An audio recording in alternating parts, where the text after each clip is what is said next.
sábado 23 de enero en el Tower Hotel. Vengan y disfruten de las mejores vibras latinas con DJ Rafael, DJ Víctor, DJ Kinky, presentaciones de cantantes locales de música urbana y el DJ más esperado de la fiesta, DJ Carlitos Bronco. Este sábado 23 de enero, la fiesta latina, piscinada en el Tower Hotel. Para más información, comunícate vía normal o WhatsApp al 608-1610. Pégate ya. Todo bien. Todo bien. This is the news on top of the hour. Live from our studio in Georgetown. Kaieteur Radio, 99.1 FM.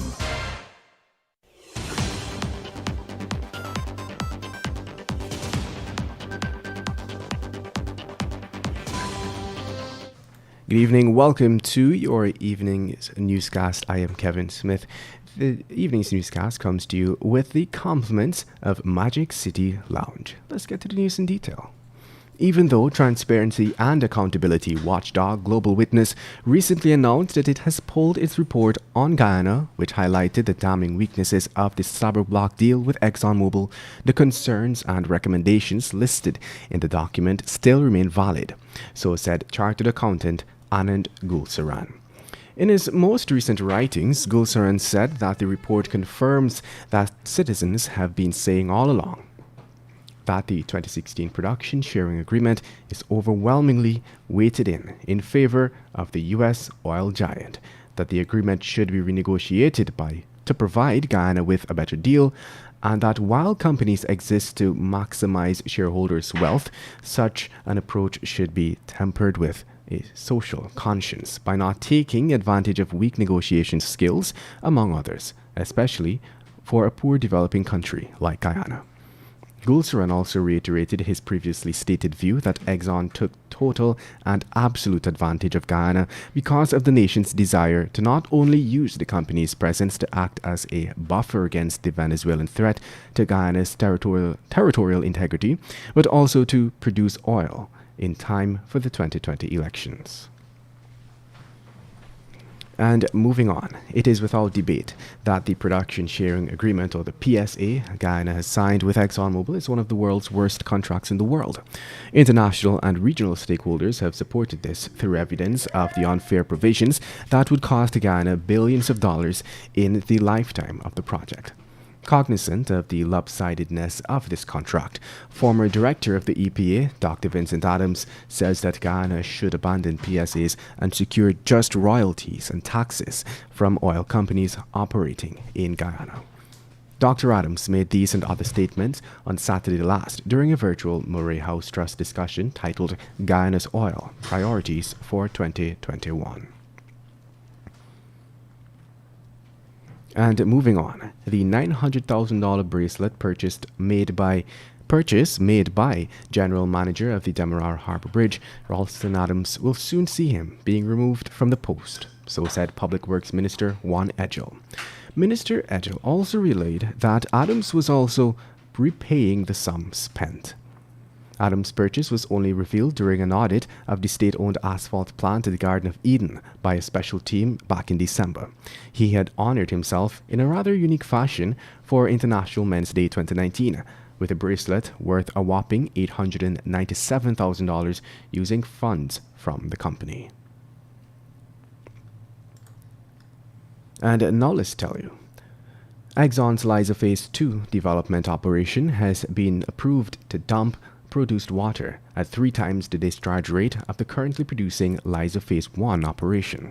According to the Liza Phase 2 environmental impact assessment approved by the former David Granger administration, the company will be dumping up to 300,000 barrels of produced water into the ocean every day. As Guyanese companies and citizens move with growing global effort to protect the natural environment, this aspect of ExxonMobil's offshore operations sees Guyana moving in the opposite direction.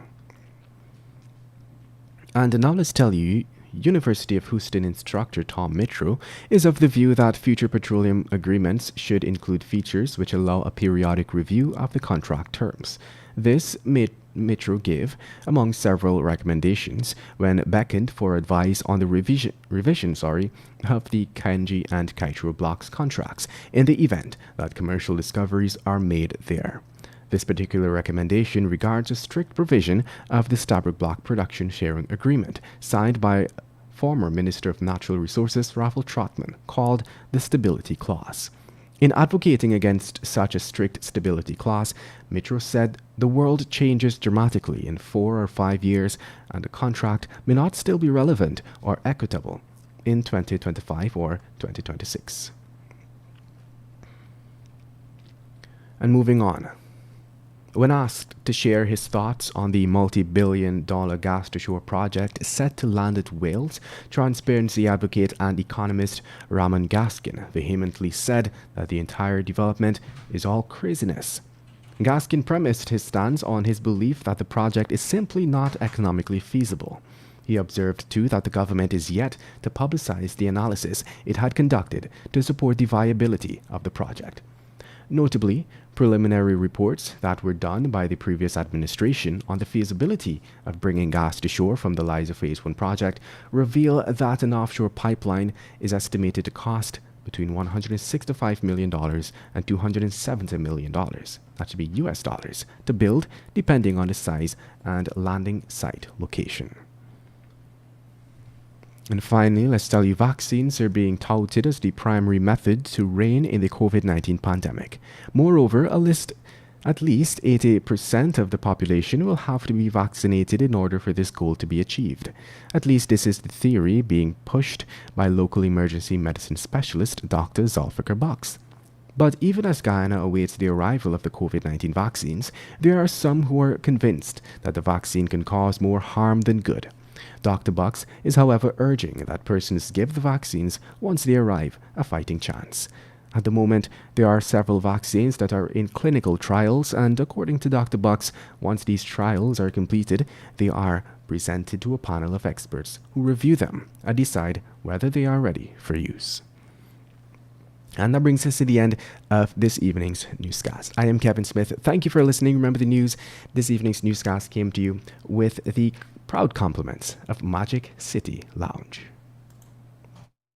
Magic City Night Events trae a ustedes la Fiesta Latina este sábado 23 de enero en el Tower Hotel. Vengan y disfruten de las mejores vibras latinas con DJ Rafael, DJ Víctor, DJ Kinky, presentaciones de cantantes locales de música urbana y el DJ más esperado de la fiesta, DJ Carlitos Bronco. Este sábado 23 de enero, la Fiesta Latina